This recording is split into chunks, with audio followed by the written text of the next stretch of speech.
Thank you, Rodrigo. Thank you, everybody, for coming to my talk. So I'll tell you about some procedures or proposals to engineer new phases of matter, in particular nodal-line semi-metals, through vacancy, introducing holes, basically, in your lattice structure. And this has to do with emergent symmetries that arise in the material, and in particular to non-symmorphic symmetries. And this is an illustration of a non-symmorphic pattern, which is the non-piso paulista. It's a kind of a sidewalk pattern, which has a non-symmorphic symmetry.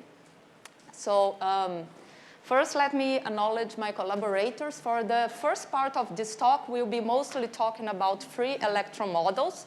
So these are the guys who have participated in this part of the work. From University of Brasilia, Professor Fanial, and his PhD student, Fuyun. From Buffalo, Professor Igor Zutich, and from PUC-Rio, Wei Chen and Mateus de Souza. And then in the second part of this work, we are going to be addressing effectively interacting electrons. And these are the guys who have participated in this work. Professor Teresa Paiva from UFRJ, and Nathanael, also from UFRJ, Andressa, who is here, and she's presenting a poster today about the second half of this talk. She's a PhD student at UFRJ, and Rodrigo Pereira from UFRN. So, okay, talking about non-symmorphic symmetries. So there are two types of non-symmorphic symmetries, which are known as glide plane and screw axis.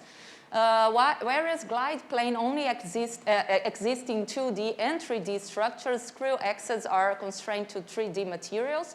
And this is just an illustration which shows how glide plane and screw axes work. So for a pattern like this of right and left feet, you have a unit cell which contains both the right and left feet.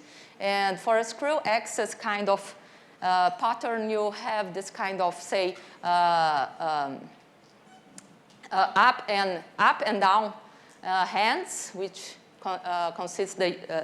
form the unit cell of this pattern.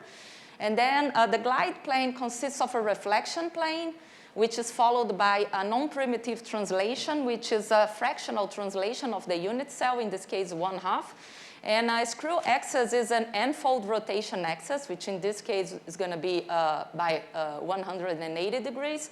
And also followed by a non-primitive translation, which in this case will be also half of the unit cell. So here how it goes. Basically, first you reflect or rotate. But then to achieve the original pattern, you have to translate by half of the unit cell, like so. And then you're back to your original structure. Right. So now, apparently, I'm switching gears here. I'm going to very briefly talk about topological semi-metals, but then you see that these things are related. So this is just a known picture which exhibits the most famous or well-known types of semi-metals, which are Dirac and Weyl semi-metals, and nodal-line semi-metals, which are different from the previous ones in that here, the degeneracy which happens between the conduction and valence bands are along lines, whereas in the Dirac and Weyl semi-metals, the degeneracies occur at points in the Brillouin zone. And typically, we have a linear dispersion around the band touching points. And what's interesting about nodal-line semi-metals is that they supposedly they host interesting and very novel topological properties. They are candidates for precursors of topological superconductors. They can host non-trivial magnetism and other interesting properties. So when we talk about band degeneracies, say, for example, along a line, but this could be also a point, band degeneracies in general, when they are subject to perturbations, one of two things can happen. These degeneracies will either be gapped out by perturbations, in which case we call them accidental degeneracies. And these degeneracies, they are typically connected to symmorphic spatial symmetries, which are spatial symmetries which do not involve a fractional translation of the unit cell, like reflections, inversion, rotation. And also, they can appear when non-spatial symmetries such as time reversal or particle hole symmetries are present in the crystal. On the other hand, symmetry-enforced band degeneracies, as the name says, they are symmetry-enforced, which means that they cannot be gapped out or destroyed by perturbations which preserve the underlying symmetries. And this is well known to arise in the presence of non-symmorphic spatial symmetries. So here we are interested in symmetry-enforced nodal-line semi-metals, which arise due to the non-symmorphic symmetries of the crystal. And to get such kinds of material, you can just go and find some intrinsically non-symmorphic material. The drawback with this route is that these materials are typically chemically and or structurally complex. And these are some examples. Or you can an ordinary, even monoatomic and structurally simple material, and I'm going to show you some few instances of that, and make it non-symmorphic. So originally the material will be symmorphic, but you can make it non-symmorphic by poking holes in it, so extracting some atoms. So for example, say you start with a pristine boraphene lattice or a pristine graphene lattice. So the boraphene is just like graphene, but you have an additional boron atom at the center of the hexagon. So this is a monoatomic two-dimensional lattice made of borons, and then here you have graphene. And then you poke some holes in boraphene and make it vacancy-engineered in such a type of way. So this is an example in how you can do it. This is an example of vacancy-engineered graphene. And what you're basically achieving when you're doing that is that you're turning symmorphic lattices, pristine and boraphene and graphene, into non-symmorphic ones, in which you trade one symmorphic reflection plane by a glide plane. So here you can see that this plane here labeled R2 has been traded by a glide plane. And here is this a vertical plane, reflection plane becomes a glide plane. From the spectral point perspective, what's happening is that your Dirac cones, which are accidental degeneracies in that they are gapped when they are subject to perturbations, become nodal lines which are symmetry-enforced. And therefore, they cannot be gapped by symmetry-preserving perturbations. So we consider two types of vacancy-engineered boraphenes, B10 and B16, and two types of carbon of graphene, vacancy-engineered graphene, C10, C44, and the label here, the 1044, is the number of atoms in the unit cell of these vacancy-engineered structures. So, but before I show you some results for these real materials, let me just tell you this very interesting story about a minimal lattice, which basically captures all the symmetry properties of your actual lattice. And it's a very simple lattice in which our unit cell is contains only 4 units. Which are arranged in this way. And this is actually a 4x4 Hamiltonian, which is very easy to treat analytically, which we do. And basically, this is the glide invariance relation in which this 4x4 matrix has to obey with this other 4x4 matrix, which is the matrix that represents the glide plane symmetry. And when you do that, first you find out that the eigenstates of the Bloch Hamiltonian, which are like this, they are transformed by the glide matrix in this way, so that ky is transformed to the opposite value of ky, and the band alpha goes to alpha prime. And this is the prefactor. However, exactly at ky 0 or plus minus pi, these two matrices, they commute, which means that they share a common set of eigenstates. And in particular, we have this is the eigenvalue of for the glide plane matrix for this eigenstate. Okay, so what does that mean? It means that, well, first you can diagonalize this 4x4 matrix. It's very easy. You can do it in 2 minutes. And you get these eigenvalues. So you have 4 doubly degenerate eigenvalues for the G matrix, which are like this. And again, let me emphasize that this is all at ky 0 or plus minus pi, which is the symmetry invariant momentum subspace of the glide plane matrix. So then if you just look at how these two eigenvalues, or 4 doubly degenerate eigenvalues, they behave. So these are complex numbers that wind on half of the complex plane in this way as kx goes from minus pi to pi. And this is the other doubly degenerate pair. Basically, with some algebra, you can see that this behavior of the eigenvalues of the G matrix imply that the eigenenergies of the Bloch Hamiltonian will have to pairwise cross at some point along the kx axis. Okay, so these degeneracies, they are just there because of the glide plane symmetry. They are enforced by the glide plane symmetry. In that the only requirement that for them to exist is the presence of the glide plane symmetry.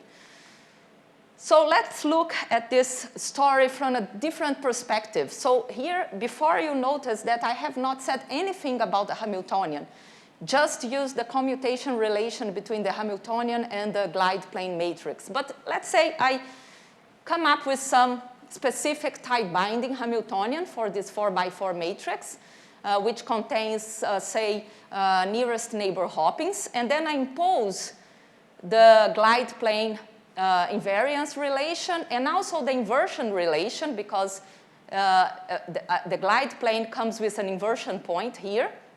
And also time reversal symmetries. These are the 3 equations that the Bloch Hamiltonian, this age, has to obey in order to be invariant to glide, inversion, and time reversal symmetries.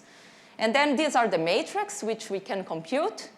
And then we feed in this Hamiltonian in here with this G, I, and T, the symmetry matrices in here. And then we just collect the constraints on the entries of this 4x4 Hamiltonian matrix.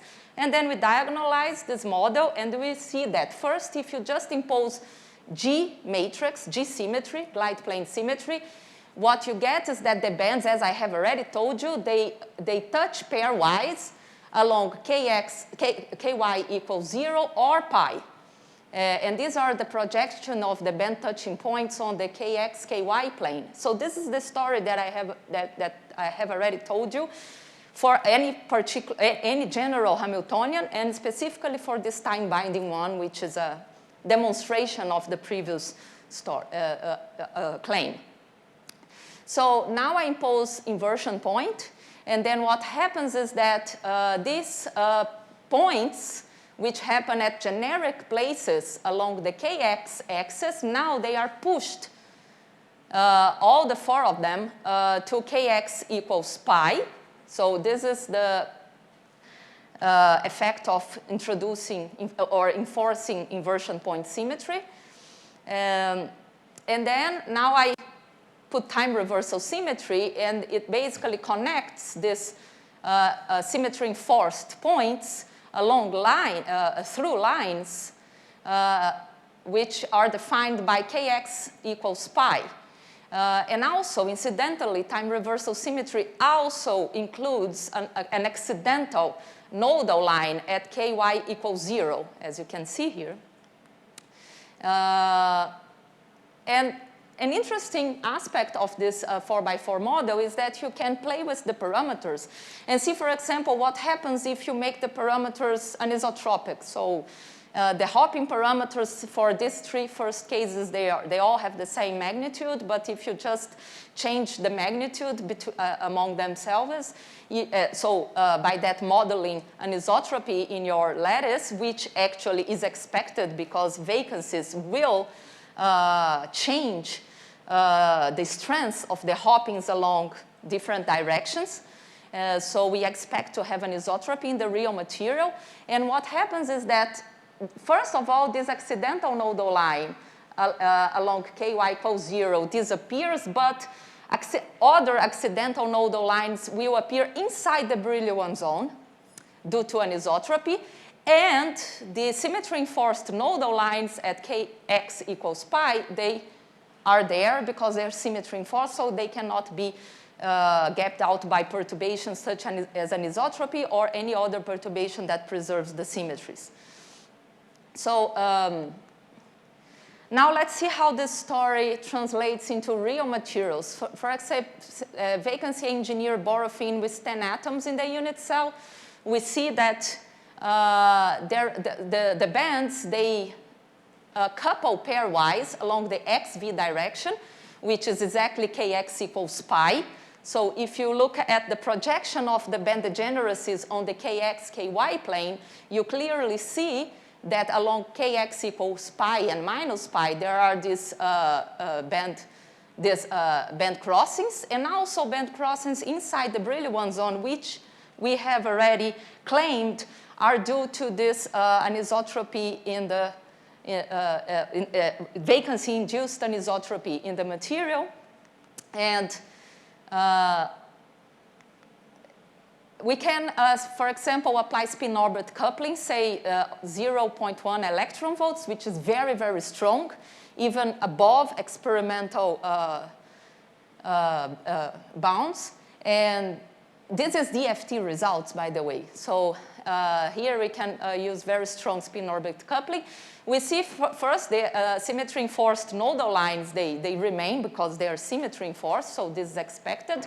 But what's interesting is that the accidental nodal lines inside the Brillouin zone, they survive under such strong spin-orbit coupling, which is quite unusual because, for example, diracones in graphene, they are immediately gapped out by even weak spin-orbit coupling. And here you're seeing nodal lines which survive rather very, very strong spin-orbit coupling. So we trace this behavior back to the structural nature of these accidental nodal lines. Although accidental, still they are rooted in a structure property of the material, which is then vacancy-induced anisotropy. So it's not easy to destroy that. In particular, perturbations tend actually to enhance anisotropy rather than restore isotropy. So these are some results for carbon 44 with 44 atoms in the unit cell. We basically see the same behavior, except that now here, for this type of structure, we have two glide planes which are orthogonal, such as you can see in this picture, with the result that now you have a nodal line all around the Brillouin zone boundary, as you can see. So we have the kx nodal line, which is connected to gx, and then you have the ky nodal line, which is connected to gy. And again, you have these internal accidental nodal lines, which are, again, very stable to spin-orbit coupling. Now let me switch gears and talk about some very recent results about vacancy-engineered graphene in the presence of electron-electron interactions. And these are some quantum Monte Carlo results, which we have been working on. And this is ongoing work. So so the point here is to address how what's the onset of magnetism in this non-symmorphic vacancy-engineered materials which have these nodal lines. So let's look at C10, which is carbon with 10 atoms in the unit cell, vacancy-engineered graphene with 10 atoms in the unit cell. So here you can see the unit cell of this structure. And this is the Hamiltonian, which we are going to analyze with quantum Monte Carlo. And here you can see U is the strength of electron-electron interaction. The large U limit maps onto the magnetic Heisenberg model. So here what's important is to know that the bonds are mapped on each other. So here the same like color bonds are the bonds that map onto each other by, under glide plane transformation in this lattice. So if you just look now at the local magnetic moment for this type of, for this sites which are connected by like bonds, as I said, first what you see is that, so these are results for U5 and U8. So first of all, we see that interaction tends to enhance local magnetic moment, and this is expected. So for both, you see that U8 has a stronger magnetic moment than U equals 5. But what I want actually to emphasize is that there is a stronger local magnetism in the vacancy-engineered structure when compared to the pristine graphene. So this black data here represents the honeycomb lattice, pristine honeycomb lattice. So you see that it has lower local magnetic moment than the vacancy-engineered structures. And also something that is interesting is that now the magnetic, the spatial distribution of magnetic momenta is not uniform. So you have different values depending on where you are on your lattice. So what kind of bonds you have. So you have basically you have two species. This is the nearest neighbor spin correlation versus inverse temperature for the, again, the same values of the electron-electron interaction. And we see that first, that interaction enhances the correlation. That's okay, well understood. But here we also see that the stronger nearest neighbor correlation in the vacancy-engineered structure is, so the nearest neighbor correlation is stronger in the vacancy-engineered structure than in pristine graphene. As you can see here, this is the antiferromagnetic, so it's more negative for the vacancy-engineered structure than it is for pristine graphene. And so now we are going to look at next nearest neighbor, and we see basically the same features as before, except that now the difference between the vacancy-engineered structure and pristine structure is not so definite, not so important. So here, before you clearly see that the vacancy-engineered structures have a much more, have much higher nearest neighbor correlation than pristine graphene, but here the difference is not so as well defined. And now here I'm showing you spin correlation as a function of distance along the armchair direction in the graphene lattice. So you see that it decays. This is for U5, U8. So what we see that, okay, the spin correlation decays with R. R is the distance. So that's expected. But if you compare, and that's for zigzag direction, so same kind of behavior. What we see actually is that it decays faster at stronger electron-electron interactions. And when you compare U8 and U5, you see that the decay is much faster when you enhance the strength of electron-electron interaction. And what's interesting to compare is the spin correlation along the different directions on your vacancy-engineered lattice. So along armchair to the left and zigzag to the right. So you see that both for the same value of U5 in both cases, you see that the spin correlation decay is much faster along the zigzag direction, which is this plot to the right, than it is for along the armchair direction. So you see that there is this anisotropy in the vacancy-engineered lattice, that the spin correlation decays much faster along one direction than along the other direction. Fine, I'm wrapping up. This is also an interesting result which shows the spin correlation as a function of distance along one of the directions, the one that, along which the decay is faster, so zigzag, and for the largest value of U that we have calculated, which also has an enhanced decay as compared to weaker U.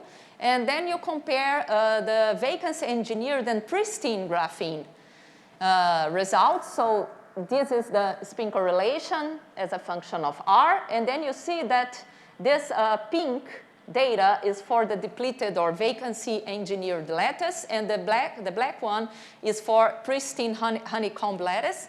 And you see that a very strong suppression of long-range antiferromagnetic correlation or order. I don't know why there is order, just order, in the vacancy-engineered. So there is a very perceptible suppression of correlation in the vacancy-engineered lattice as compared to pristine lattice. And this is the last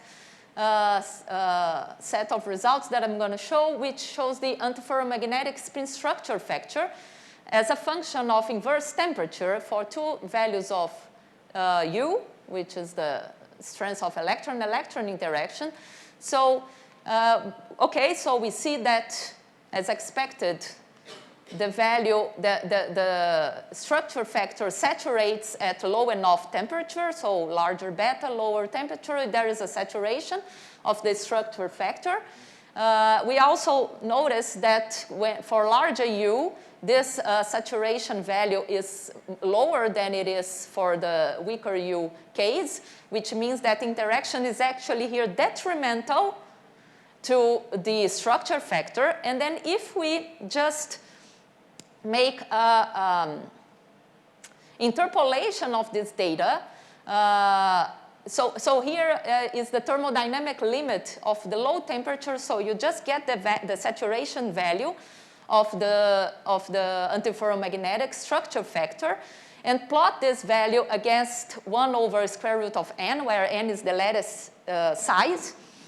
And then you see that this straight line, if you interpolate this straight line when n goes to infinity, so the thermodynamic limit, so you see that this line will hit some negative value of the spin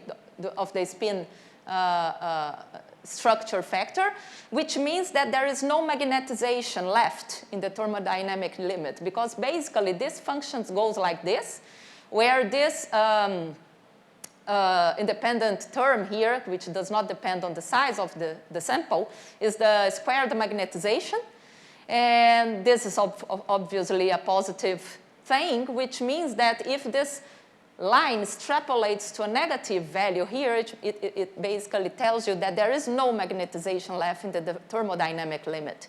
So this system as a whole is non-magnetic, so there is no, the conclusion is that there is no long-range order or no long-range antiferromagnetic order left in the material in the thermodynamic limit. But then we could very well ask the question whether there is some short-range magnetic order, because the other results, like the enhanced local magnetic moment, the enhanced short-range correlation seem to indicate that there is some short-range magnetism going on. Only is that this whatever it is, it it doesn't add up to macroscopic magnetization, right? Or in the magnetization in the thermodynamic limit, as this picture shows. So with that, I come to my final remarks. So basically, I told you the story that a 2-dimensional non-symmorphic material can be created just out of vacancies. And by doing that, with putting these vacancies according to some specific patterns in your lattice, you can engineer symmetry-enforced nodal lines at the edge of the brilliant zone, and also anisotropy-induced accidental nodal lines. And I have shown you some DFT results for borophyne and graphene, which confirms the analytical predictions for both the accidental nodal lines inside the brilliant zone and the symmetry-enforced nodal lines at the edge of the brilliant zone. And also, these results indicate that these nodal lines inside the brilliant zone, the accidental ones, have an enhanced robustness to spin-orbit coupling, which is quite unusual, as I have argued. And we have seen that vacancies suppress long-range magnetic order, while at the same time they enhance local magnetism, local magnetic momentum, and short-range spin correlations. So the question is whether there is some kind of short-range magnetism going on. We are looking at this problem right now. I would like to point out that this proposal is just based on symmetries. There is no, all of that which I have said do not rely on the chemical composition or other microscopic details of the samples. And so this kind of proposal can be applied to general 2D materials or even 3D materials, as long as you have the necessary symmetries. And as I have told you, right now we are exploring whether there is some onset of short-range magnetic order and maybe also some interesting topological edge states in this kind of materials. And basically, I think that this seems to indicate that you can engineer lattice. Lattice engineering is a new path to design new phases of matter and materials. Thank you very much.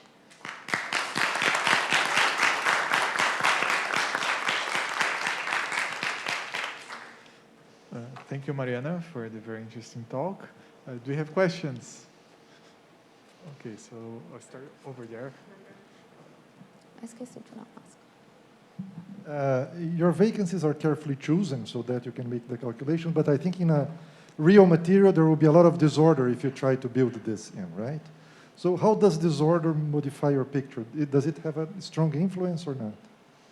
If disorder preserves the symmetries, it won't destroy anything. But of course, disorder, by definition, it messes up with spatial symmetries.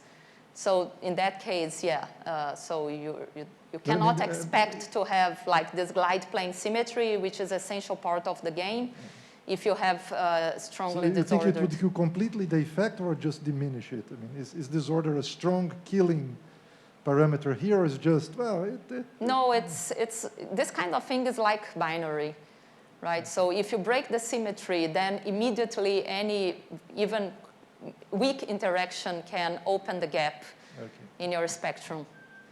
But then we are actually relying on the expertise of experimentalists to grow very, ordered and clean samples. And for borophyne, for example, these vacancy-engineered borophynes, they are in the market. So there are lots of instances of vacancy-engineered borophynes, also graphene, but borophyne more. The point here is to put these vacancies where we want them to be. But vacancy-engineered borophyne with periodic distributions of vacancies is a standard experimental endeavor at this point. Thanks, Mariana. I was wondering if you have addressed the stability of those configurations, like the C44, for instance. the energetic stability. Are they stable? We have actually carried out stability DFT calculations for all of the structures, not only C44, I see. but all of them. So we have seen the relaxed. I have not shown the relaxed structures in my talk, but we know how the relaxed structures look like, and they preserve the symmetries. Okay, and the last question, do you have an explanation for the suppression of the spin correlation functions? Yeah, that's, at this point, we just have conjectures. You mean this, right? Yeah. At this point, we don't have a very clear picture. This is a very new result, so we have some conjectures. So the thing that you put these vacancies apparently is what's causing the long range order to go away. But interestingly, short range signatures are enhanced. So. That's interesting. We have not thought, or have we? I think we haven't discussed it. Two-dimension, you cannot have long-range ordering, right? Except that t equals 0. So this calculation is not at t equals 0. But the FT is equal to 0, right? Huh? The FT is equal to 0. Yes. But these are quantum, for the interacting case where we see the magnetic responses. This is done with quantum Monte Carlo calculations. So if you look at the temperature and go down, you might try to see if the long range stands or not. So let's see. So here's the result, right? So beta is inverse temperature. So you see that this spin structure factor saturates. But that's, okay, that's just telling you that as you lower the temperature, you have some finite value of the spin structure factor, but that's just for very small system sizes. So we have to make this extrapolation to get the thermodynamic value. And when we do that, we get zero magnetization before hitting the thermodynamic regime. Yeah. So, although very low.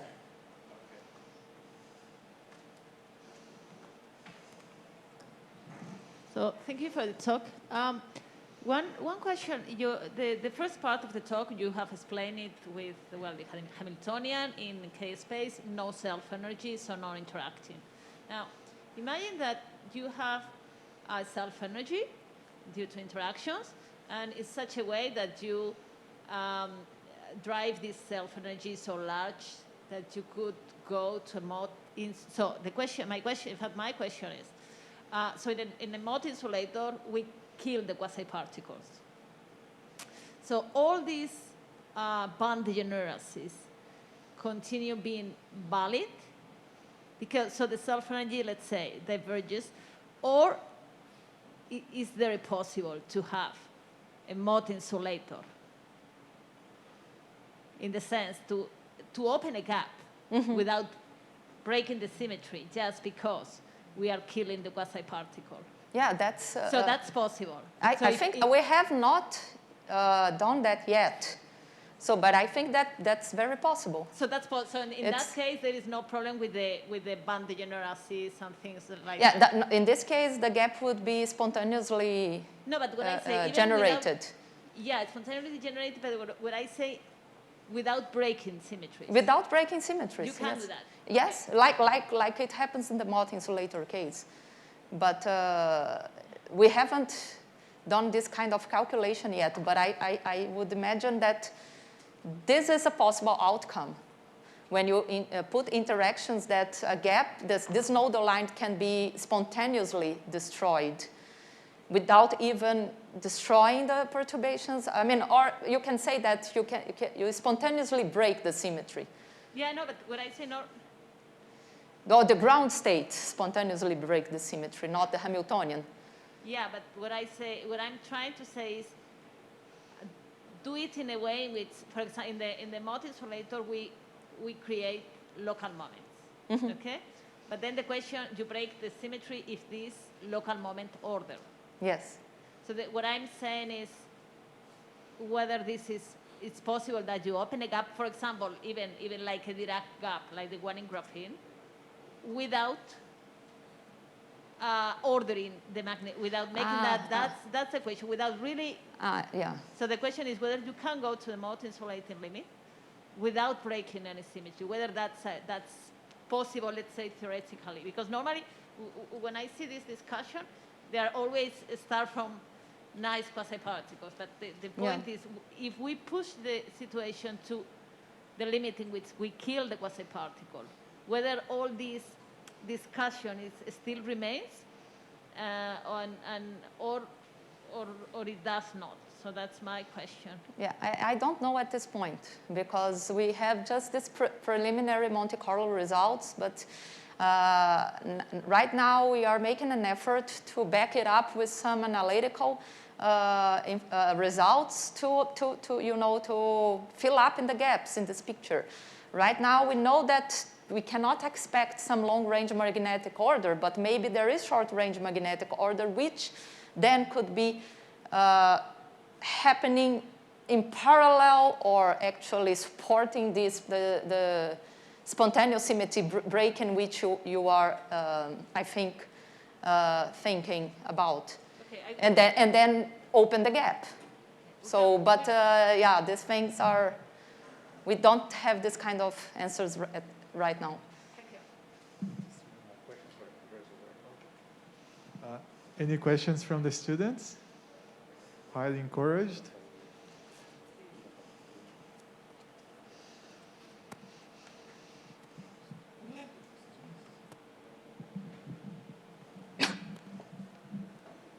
So as you said that by introducing the time reversal symmetries appearing the incidental nodal lines are by spin-orbit coupling, by introducing spin-orbit coupling, so incidental nodons will appear. So is there also some possibility or some other kind of dispersion maybe appear if we introduce spin-orbit coupling?